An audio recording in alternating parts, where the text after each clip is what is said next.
Okay, so this is the circulatory man. We call him the flat man because look, he's very flat. But we can go over the circulatory system. Now, if you haven't seen my other videos first with the circulatory system, with the arteries and all of that, I would encourage you to go back and watch those. Those are without the models, but if you look at that first, then you're going to be able to understand this a lot better. It's going to look familiar to you. So first we're going to start off with the aorta. The aorta comes out of the heart right here, and that's where the newly oxygenated blood comes. This is the ascending aorta because it ascends. And then this is the aortic arch. Now you notice the aortic arch has three major arteries coming out of it right here, 1, 2, 3. But we'll get back to those in a minute. The descending arch is what happens after it arches. It starts to go down, and it goes behind the heart and through the diaphragm, and then it comes out the bottom. It comes out the bottom of this diaphragm, goes all the way down, and right about your waist, it splits off into two, and then goes down your legs, as you can see. So that's just to give you a familiarity of it. But let's go back up to these three major arteries that come off of the aorta. Now this one is leering over to the patient's right, and it's a lot fatter than the other two, as you can see. And it's short and fat. It only goes up to right about here.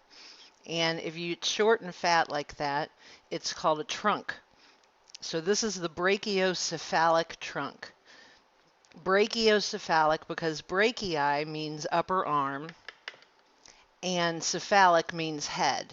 So brachiocephalic is going to imply that part of it is going to split off and go up over to the arm, and part of it is going to split off and go up to the head. So brachiocephalic.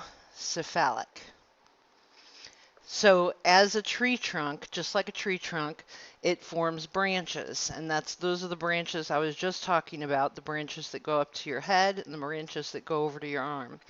This one that branches off and goes up to your head is the common carotid. This one that goes over to your arm is the subclavian.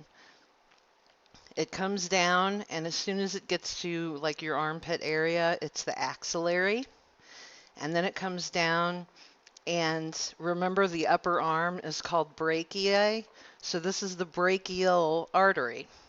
Right about the elbow, here's your elbow right here. So right before it gets to the elbow, it splits off, and part of it goes down on your pinky side, and part of it goes down on your thumb side. So what's the bone that's on your thumb side here in your lower arm? That's right, the radius. So this is your radial artery. Now, what's the bone that's on the pinky side of your lower arm? The ulna. So this is your ulnar artery. Okay, and it's as simple as that. That's all for the arm. And we did the common carotid. It's common because it's going to split into two different carotids. Common meaning it shares the bloodstream for two different carotid arteries, and it doesn't show it on this one, but it shows it on the right hand side, which we'll get to. Now let's go back to this aortic arch. Here's the brachiocephalic trunk. That's the stuff that contains all the branches that go off to your right side. These other two are the same thing as the branches off of the brachiocephalic trunk. They just don't have a brachiocephalic trunk intermediary there. So this middle one right here, the first one, is the common carotid for your left side. And this one right here that goes off to the arm is the subclavian. So brachiocephalic trunk with the common carotid and subclavian. And then on this side, there's no brachiocephalic trunk. There's just the common carotid and subclavian. Now on this side, you can see the common carotid goes up and it splits. That's why they call it the common. If you hear the word common, it means it's going to split into two different sections of that same artery or vein. So it turns into the internal carotid, which goes up into the brain and feeds inside the brain, and it turns into the external carotid, which, as you can see, goes up on the outside of the skull, and it feeds all the feeds blood to all the stuff that's up here on the outside. So common carotid, and then it splits, turns into internal carotid and external carotid. And that's all for the major brain vessels that we need to know on this man.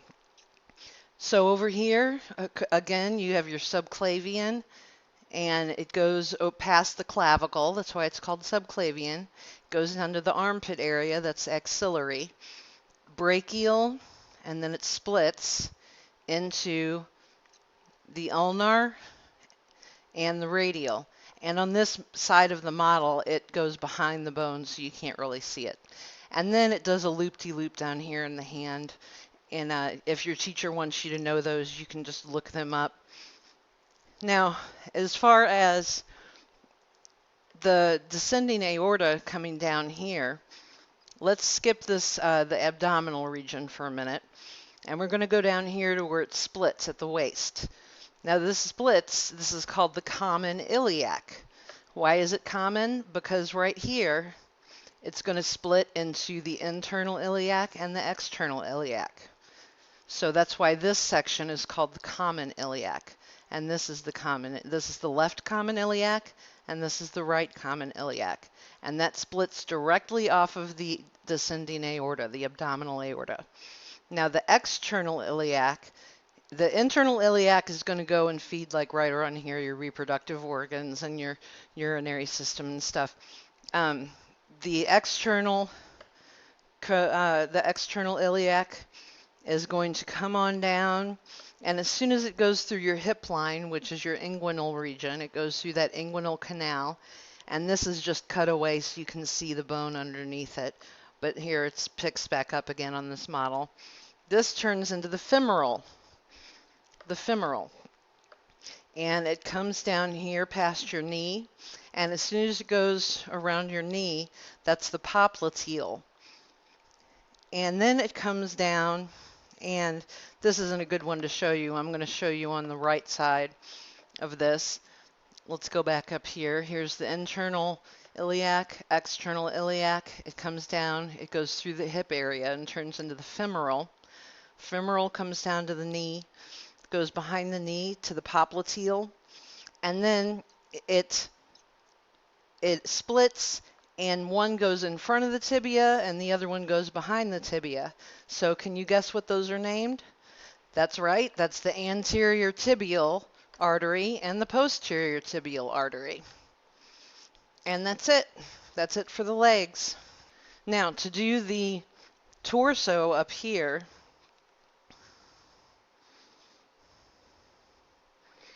you're going to notice that the very first thing that comes off of this descending aorta, abdominal aorta, is the celiac trunk. And just like a tree trunk, it has branches that come off of it. It has 4 branches. You can't really see the fourth too well. It comes down and then it just kind of cuts off right there, because they scooped all the internal organs, the anterior internal organs, out of this model so you could see behind it, so you could see the arteries. So these are just going to be cut off, but they actually go somewhere. Now the celiac trunk has, as I said, has 4 branches off of it. This top one goes over to the left. That's called the left gastric. This bottom one that gets cut off, that's the right gastric. Now this right one that comes out to the liver is the hepatic artery. And this left one that goes over to the spleen is the splenic. And it's easy as that. Now I'm going to zoom in here. I hope you can see this. Right here is this little nub. Now this is just cut off, as I said, because they scooped out the internal organs so you could see. Now right here is this little nub, as you can see. As I said, they scooped out the internal organs, so this actually goes on, but they just cut it off so this wouldn't be all messy with arteries and you couldn't see anything. But this little nub actually extends out to the intestinal system, and this is your superior mesenteric. Now, if you go all the way down here and you see this one that's also stops and is just cut off, that's your inferior mesenteric. Now, in between your superior and inferior mesenteric, there are two different sets of arteries. One are the ones that are coming out to your kidneys. So those are your renal arteries, your right renal arteries and your left renal artery. And then you come down here and it looks like this little wishbone of these that go down here. Don't confuse them with the common iliac. That's down here at the waist. And the common iliac is directly splits the aorta. So it's really big and fat. But up here are skinny ones that kind of split off, a right and a left one. And these go down to your gonads. So they're called the gonadal arteries. So then it goes down to your gonads, your reproductive organs, and your urinary system. And that's the gonads. And as I said before, your aorta splits into the common iliac, right and left common iliac. Each of those common iliacs, split off into two iliacs, the internal iliac and the external iliac, internal, external. And then it just comes down. This is cut off just so you can see underneath, but it picks right back up again. This is the femoral. And this is directly connected to the external iliac up here, is the femoral artery. And that's it. That's it for the arteries. We'll do the veins in the next video, and they're pretty simple. It's no harder than this, and a lot of them are named the same. So if you have any questions, please leave a comment, and don't forget to subscribe.